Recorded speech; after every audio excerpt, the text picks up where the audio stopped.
네, 우리가 어제는 공명에 대해서 살펴봤는데, 만약에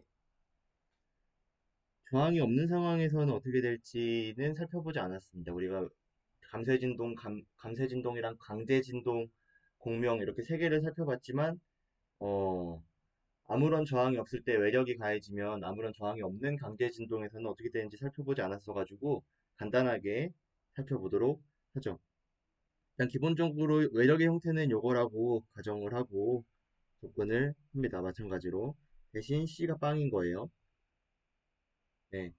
그래서 요런 형태의 식은 대충 요런 꼴이라고 예상을 할 수가 있겠죠. 근데 삼각함수를 직접 다루는 거는 수학적으로 귀찮고 어려우니까 요런 식으로 바꾸면 일반 해가 요런 식으로 요런 형태로 나타날 거라는 걸 알 수 있을 겁니다. 그래서 우리가 강제진동에서 했듯이 양변을 요걸로 나누고 요거 다 공통적으로 있으니까 나누고 얘네들이 공통적으로 가지고 있는데 얘네들 두 번 쓰는 것보다 한 번 쓰는 게 나으니까 곱해가지고 정리해보면 이런 식으로 되고요. 실수부와 허수부를 정리하면 이렇게 됩니다. 우리가 강제진동에서도 비슷한 방식으로 실수부와 허수부에 대한 식을 구했고 그걸 이용해가지고 위상차에 대한 정보를 얻었고 그리고 진폭에 대한 정보도 얻을 수 있었어요. 네, 그래서 얘네들을 정리해보면 요걸로 아래식을 윗식으로 나누면 탄젠트 파이 값을 알 수가 있는데 F 사인 세타가 F 사인 파이가 0이기 때문에 무조건 위상차가 0이거나 파이일 수밖에 없겠구나 라고 생각을 할 수 있습니다. 네, 강제진동에서 그 C가 있을 때와는 조금 다르죠. C가 없으면 무조건 위상차가 둘 중에 하나밖에 같지 않는다 라고 생각을 하면 되겠고요. 진동수가 작을 때는 가속도가 거의 없어서 요런 관계를 갖게 되겠죠. 가속도가 너무 작으니까. 그래가지고 요게 그냥 외부 외력의 위상에 따라서 그대로 따라갈 것이고요. 네, 그래서 파이가 0에 가까운 것. 일단은 그 저항이 없다면 0일 수밖에 없는 거고. 네. 그래서 뭐 x는 이런 식으로 표현이 되고 아무튼 뭐 그냥 간단한 수학적 정리입니다. 네. 그리고 이거 왜 하나로 이어놨는지 모르겠는데 나눠서 운동방정식에 대입하고 양변을 정리하면 그러니까 코사인 제곱 사인 제곱 더하면은 1이 되잖아요. 그걸 이용해 가지고 제곱해가지고 더한 게 F0이라고 할 수 있을 겁니다. 잠시만. 제곱을 한 게 아니네. 이거 어떻게 나온 거지? 이거 그냥 네, 이거 그냥 요거를 대입을 한 거네요. 요거를 대입을 해가지고 정리를 했더니 요런 관계를 얻은 건데 우리가 위 강제 진동에서는 얘네들을 제곱해가지고 더해가지고 요 진폭식에 대한 걸 얻었는데 여기서는 x의 일반 해를 얻은 다음에 그거를 원래식에다 대입을 해가지고 진폭에 대한 정보를 얻고 있습니다. 네. 그래서 이렇게 정리가 되고 a에 대해서 정리하면 진폭에 대해서 정리하면 이렇게 돼요. 이렇게 되는데 요거 그냥 제곱해가지고 적분한 것과 같은 결과라고 생각을 해도 괜찮을 것 같아요. 네. 그래서 우리가 어제 안 온 사람들도 많이 있었지만 어제 온 사람들 중에서 위에 식을 근사해서 접근한 적이 있었거든요. 네, 그냥 단순하게 이 감마값을 0으로 근사할 때랑 같은 결과가 나온다는 걸 알 수가 있습니다. 네, 그리고 이상에 대한 건 여기까지 하고 진동수가 아주 클 때는 요게 그 가속항이 일반 x 비례하는 것보다 훨씬 커지겠죠. 그래서 얘가 무시돼 가지고 점차 위상이 파이로 바뀌는 이런 형태가 될 것입니다. 음, 뭐야 그 저항 상수가 작으면 작을수록 진동수가 커지면 외력과 반대되는 위상을 가져가게 된다는 거 여기서 살펴볼 수 있고요. 그래서 아까랑 동일하게 요거를 대입해가지고 정리하면 다시 이 진폭에 대한 정보를 얻을 수 있고, 진폭에 대한 정보가 똑같이 나오는데 위에서와 부호만 조금 달라요. 그죠? 분모의 부호만 다르고 똑같습니다. 그리고 마찬가지로 위에 우리가 그 강제 진동 할 때 이 값말을 0으로 둔 것과 동일한 식이 나오게 돼요. 당연한 결과겠죠? 네, 그래서 고유진동수보다 강제진동수가 크다면 위상차가 파이가 되고요. 작다면 위상차가 없다. 라는 거 두 가지만 기억할 것도 없고 그냥 이런 게 있구나 정도로만 알고 계시면 되겠습니다. 네, 특이한 상황은 여기는 성질이라고 할 수 있겠죠. 특이한 성질은 공명점에서 진폭이 무한대가 돼요. 네, 여기서 공명점 고유진동수와 강제진동수가 같아지면 분모가 0이 돼가지고 A가 무한대가 되겠죠. 네, 그래서 저항이 없을 때는 진폭이 무한대가 될 수 있구나. 뭐 실제로는 불가능한 이야기겠지만 라는 거 볼 수 있고, 그리고 일반적인 강제진동에서는 여기 고유진동수가 있고 예를 들어서 강제진동 외부 강제 각진동수에 따라서 이런 식으로 위상차가 발생해요. 처음에는 위상차가 0이었다가 강제 각진동수가 아직 커버리면 위상차가 파이가 돼요. 중간에는 이렇게 부드럽게 연결되는 꼴이었는데 저항이 없는 경우에는 이렇게 불연속적으로 위상차가 갑자기 변하는구나 라는 것 정도만 이런 일이 일어나는구나 정도만 알고 계시면 되겠습니다. 그러니까 저항이 작으면 작을수록 점차 불연속적인 그래프에 가까워지겠다 라고 생각을 할 수 있겠죠. 그리고 좀 수학을 해본 사람들은 이 이야기를 듣고 이런 얘기를 할 수도 있어요. 보충해와 합쳐지면 위상차가 생기지 않나. 우리가 강제진동 이야기를 할 때 보충해와 그 특수해 이야기를 하면서 요거는 과도해고 요거는 정상해다 라는 이야기를 했었습니다. 그러니까 저거 여기에 해당하는 건 뭐 MA 투닷 플러스 KX가 0인 걸 만족하는 게 요 XC이고요. 그리고 MX 투닷 플러스 KX는 뭐 F 코사인 뭐 오메가 FT 뭐 요걸 만족하는 게 XP였습니다.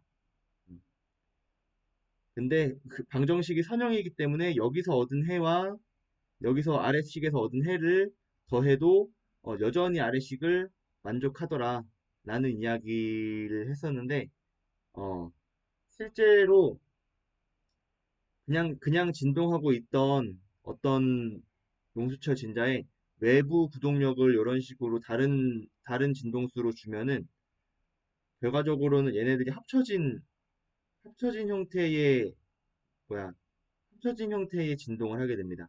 실제로는. 근데 우리가 지금은 시작 지점이 x0인 시작점이 x0인 상태에서 그냥 0인 상태에서 이렇게 흔들어주는 그런 상황을 상정을 하고 있기 때문에 시작점이 0일 때는 이 친구 얘 xc가 0이 돼요. 그래가지고 얘를 굳이 고려해주지 않아도 될 겁니다.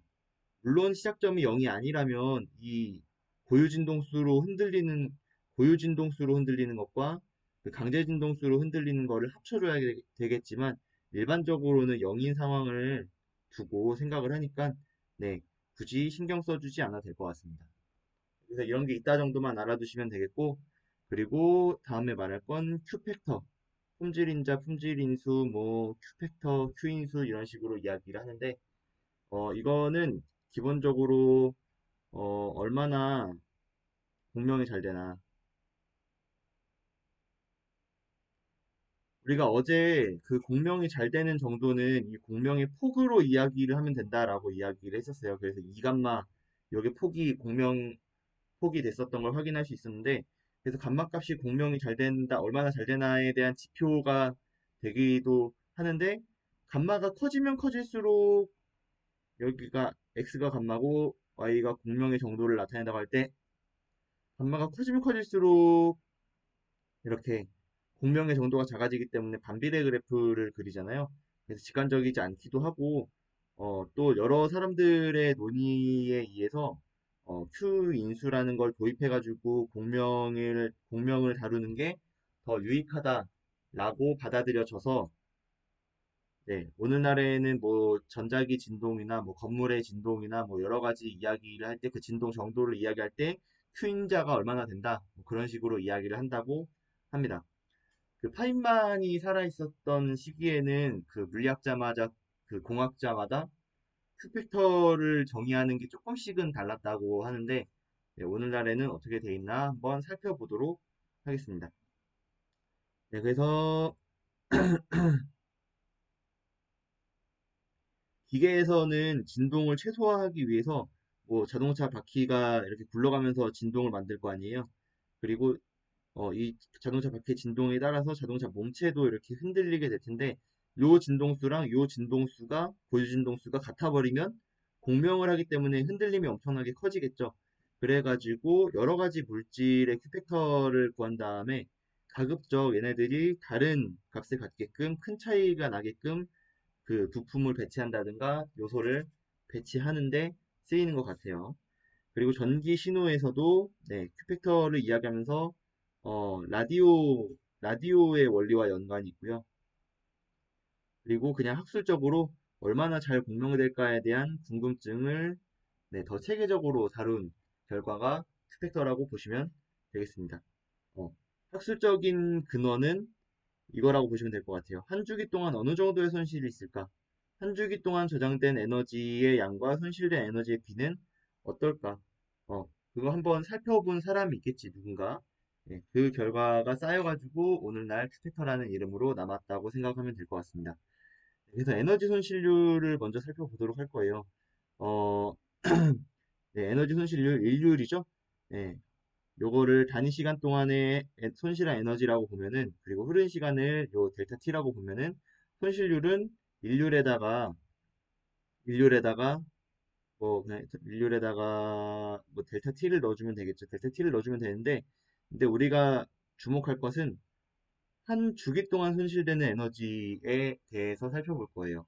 그러면 그냥 그 주기 t를 넣어주면 될 거예요. 근데 우리가 주기를 직접 쓰는 것보다는 각진동수를 쓰는 게더 박진동수를 쓰는 게 더 익숙하기 때문에 이런 식으로 t 대신 이렇게 식을 변형을 해줄 수 있겠습니다. 그러면 손실되는 비율은 전체 에너지 대 손실된 에너지로 나타낼 수 있겠고 이런 꼴로 네, 살펴볼 수가 있겠죠. 그래서 한번 살펴보겠습니다. 네, 일단은 우리가 그 감쇄 진동에서 단위 시간 동안 손실된 에너지의 비는 마이너스 c v 제곱이라고 이야기를 했었어요. 근데 우리가 지금 살펴볼 거는 한 주기 동안에 잃어버리는 에너지이기 때문에 이 친구를 한 주기에 대해서 적분을 해가지고 정리를 합니다. 한 주기 동안 잃는 걸 알고 싶으니까. 근데 어차피 여러 가지 해를 넣어가지고 x에 대해서 구한 다음에 하면 되겠는데 간단하게 일반적인 해를 요거라고 가정을 해가지고 얘를 한번 미분한 요거를 여기다가 대입을 해보도록 하겠습니다. 식이 복잡하니까 굳이 다 따라올 필요는 없고 그냥 이런 식으로 진행하는구나 정도만 알고 계시면 될 것 같아요. 네, 보면은 일단 기본적으로 DT에 대해서 적분을 하는데 여러 가지 여기 안에 여러 가지가 섞여 있잖아요. 그래가지고 접근하기가 굉장히 까다롭고 귀찮을 것 같아요. 그래가지고 이런 식으로 치환을 해가지고 다루면 DT와 D세타는 이런 관계에 있게 됩니다. 근데 어차피 적분은 한 주기 동안 도는 거기 때문에 초기 위상 이 친구가 이 파이 제로가 어떤 상태였든 그닥 의미가 없죠. 그래서 그냥 간단하게 하기 위해서 그냥 얘를 0으로 두는 방법도 있어요. 네, 그래서 대충 정리를 해보면 좋은 방법은 아니었지만 대충 정리를 해보면 네, 우리가 이걸 구하고 싶은 거고 여기에 해당하는 요 값을 넣어주면 이렇게 됩니다. 네, 그래서 정리해주면 대충 이런 식으로 된다. 너무 식이 복잡하기 때문에 이런 식으로 되는구나 정도만 알고 넘어가시면 될 것 같아요. 네, 근데 요 부분 일반적으로는 감마가 그렇게 크지가 않잖아요. 네, 일반적으로 얘가 크지가 않기 때문에 얘는 사실 시간에 따라서 뭐 한 주기에는 그렇게 크게 변하지 않는다고 볼 수가 있습니다. 그래서 얘를 뭐 1로 처리하든가 아니면 그냥 상수로 처리해가지고 그냥 이렇게 밖으로 빼내는 경우가 일반적입니다. 그래서 뺀 다음에 정리를 해보면 뭐 얘는 코사인 곱해진 거고요. 정리를 해보면 얘네들 적분하면 파이가 되고 얘는 한 줄기 적분하면 빵이 되죠. 어, 아마 선형대 수학 해본 친구들은 알겠지만 얘네들은 독립된 벡터이기 때문에 한 줄기 적분하면 빵이 됩니다. 뭐 굳이 선형까지 안 가도 다 알고 있는 얘기라고 생각을 하고 넘길게요. 네, 그래서 요렇게 네, 적분값을 이런 식으로 쓸 수가 있게 되고요. 왜냐면 얘 적분하면 파이고 뭐 이렇게 되니까 얘는 빵이고 네, 그렇게 이렇게 정리가 되고 우리가 이미 알고 있는 것들을 이용해서 식을 조금 정리를 해보면 좋을 것 같습니다. 뭐 요게 된다는 거 알고 있죠. 요게 된다는 거 알고 있고 그리고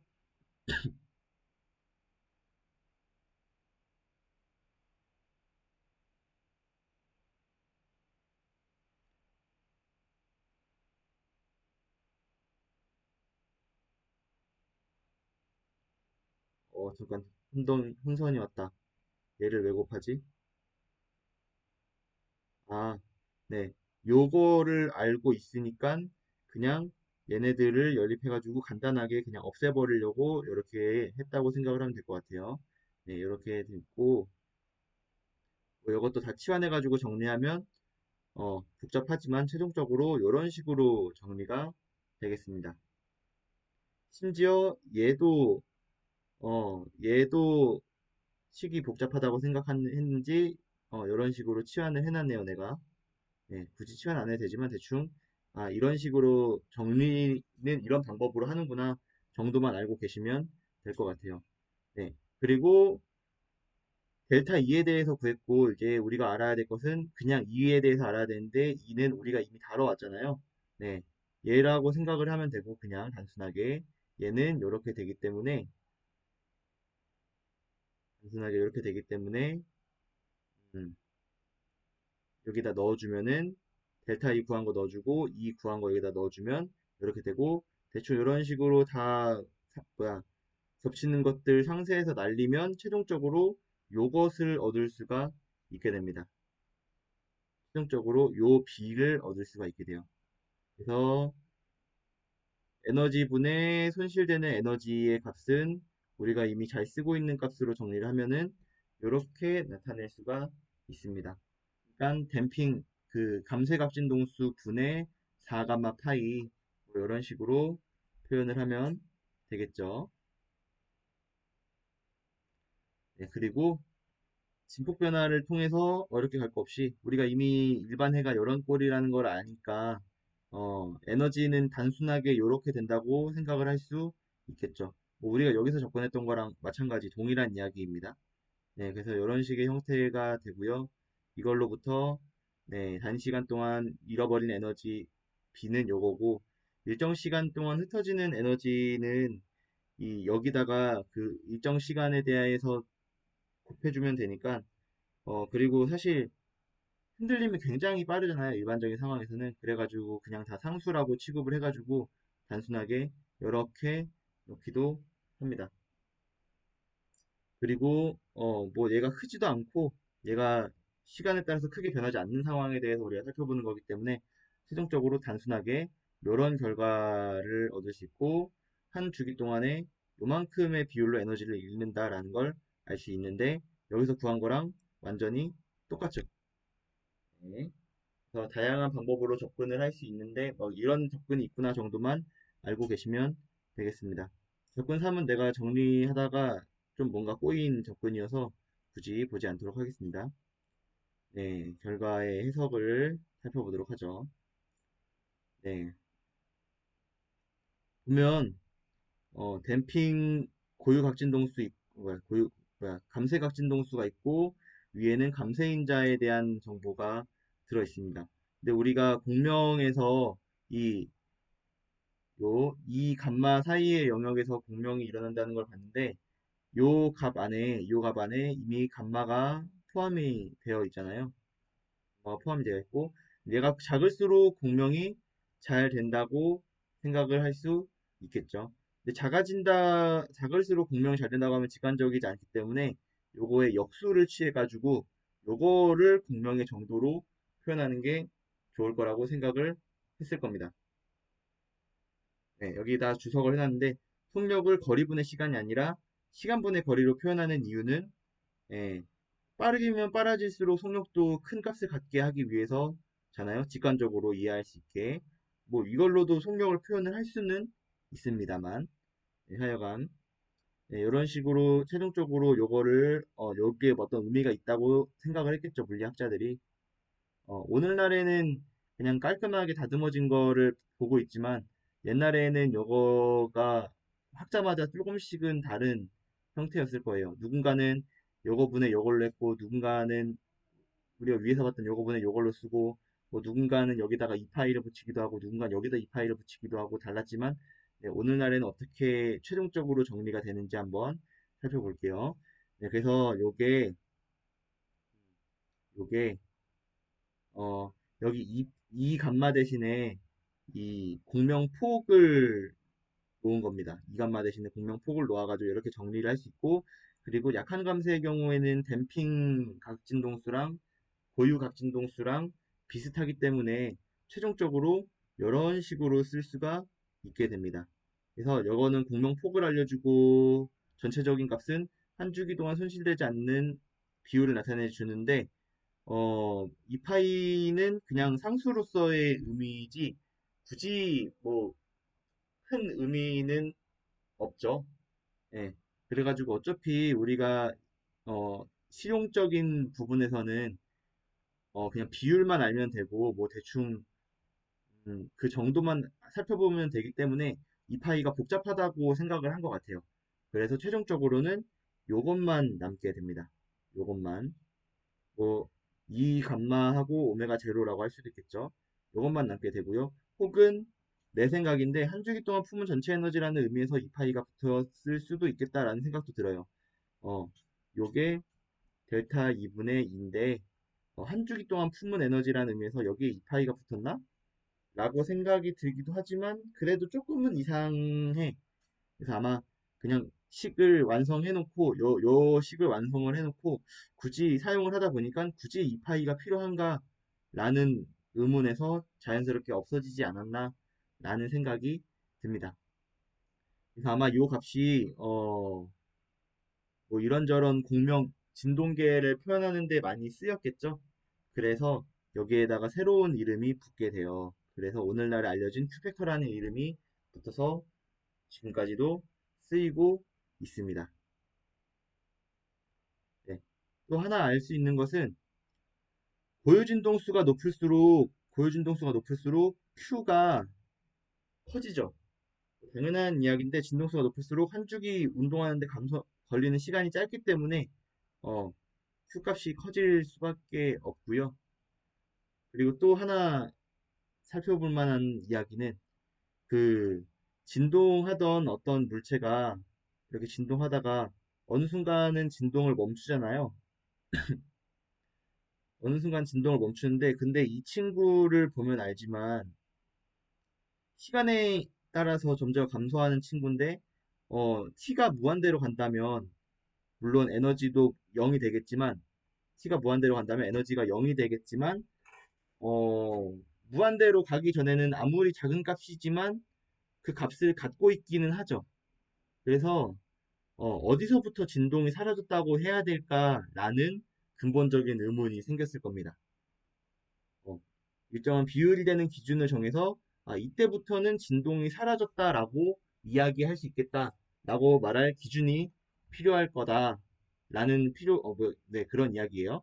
네, 근데 보통 이의 지수가 요 지수가 1 아니면 2 아니면 파이 아니면 뭐 또 다시 오일러 이렇게 나오든가 뭐 그런 것들을 넣어 볼 텐데 1을 넣었을 때는 거의 36%가 살아남아 있고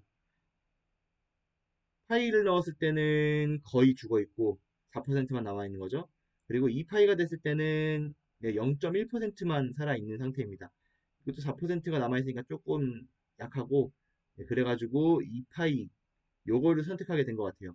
대강 엑스포넨셜 마이너스 2파이가 되면은 진동이 거의 사라졌다고 보자 라고 해가지고 요게 2파이가 되는, 여기 2파이가 되려면 이게 이 감마 t가 마이너스 2파이니까 이 감마 t는 2파이 해가지고 쫑쫑 날리면 t는 감마분의 파이라고 할 수 있겠죠. 그래서 어떤 임의의 진동계에서 외력이 가해지지 않을 때, 외력이 가해지지 않았을 때 감마분의 파이 초가 지나면 진동이 거의 사라진 것이나 마찬가지라고 보면 되겠습니다. 그리고 또 자연스럽게 드는 생각인데, 요만큼 지나면 진동이 사라지는데, 어, 얘를 한번 흔들리는 주기로 나누면 몇 번 진동하고 진동이 사라질지도 예상을 할 수가 있겠죠. 그래가지고 주기에 대한 정보를 이렇게 넣어주게 됩니다. 네, 주기. 근데 주기는 그 고유 각진, 아니 그 댐핑 각진동수랑 연관이 있기 때문에 이런 식으로 고쳤을 수 있고, 최종적으로는 이렇게 되겠죠. 네, 보면 아시겠지만 얘랑 똑같습니다. 큐팩터랑 똑같습니다. 그래서 큐팩터만큼 흔들리고 나면은 진동이 거의 사라졌다라고 보면 될 수 있고, 큐가 크다는 것은 진동이 사라지지 않음을, 진동이 잘 사라지지 않는 않는 정도를 보여준다는 걸 살펴볼 수가 있겠죠. 그래서 결론, 네, 품질인자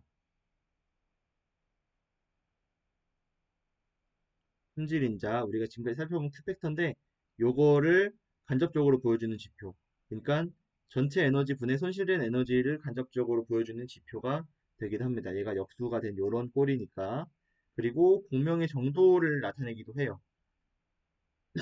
왜냐하면 공명의 정도는 이 상쇄 감쇄인자와 연관이 있었는데, 어, 감쇄인자는 또 여기 안에 포함돼 가지고 Q가 2 감마분의 오메가 제로로 여기 포함되어 있으니까, 어, 감쇄인자가 엮여가지고 Q가 크면 클수록 공명도 잘 되겠구나 라는 거 살펴볼 수 있겠고요. 공명 잘 된다기보다는 뭐랄까 공명이 크게 되겠구나 라는 걸 살펴볼 수 있겠고, 공명폭 공명폭은 요거 좀 식을 고쳐가지고 이런 식으로 나타낼 수도 있겠죠. 그냥 단순히 어, 폭은 2감마인데 이런 식으로 나타낼 수도 있지만, 이 오메가가 진동수에다가 그 2파이를 곱한 거잖아요. 그래가지고 이런 식으로 나타낼 수도 있겠습니다. 뭐 이런 관계 있고요. 에, 선생님은 뭐 이거를 이론적으로만 배우고 공학에서 다뤄보지 않아가지고 이 큐팩터가 어떻게 쓰이는지는 어, 잘 정확하게는 뭐 다뤄보진 않았는데, 대충 그 물질의 특성에 대해서 이야기를 할 때 쓴다고 생각을 하시면 될 것 같아요. 네, 고무밴드는 이런 정도이고, 뭐 소리국세 바이올린 현 같은 경우에는 1000까지도 올라가고, 뭐 공진기 같은 그 전기 회로 같은 데서는 이런 거, 원자핵은 큐팩터가 이거고 기체 레이저는 큐팩터가 요 정도 값을 갖는다라는 거, 네, 그냥 알고 넘어가시면 될 것 같습니다. 그래서 큐팩터는 공명폭 분의 고유진동수다. 네, 이런 값을 갖는다 라고만 알고 계시면 되겠습니다. 네, 아래에 있는 건 또 똑같은 얘기예요. 우리가 앞에서 이야기했던 똑같은 얘기들이고, 네, 여기까지 해가지고 네, 진동자에 대한 이야기는 끝내도록 하죠. 혹시 질문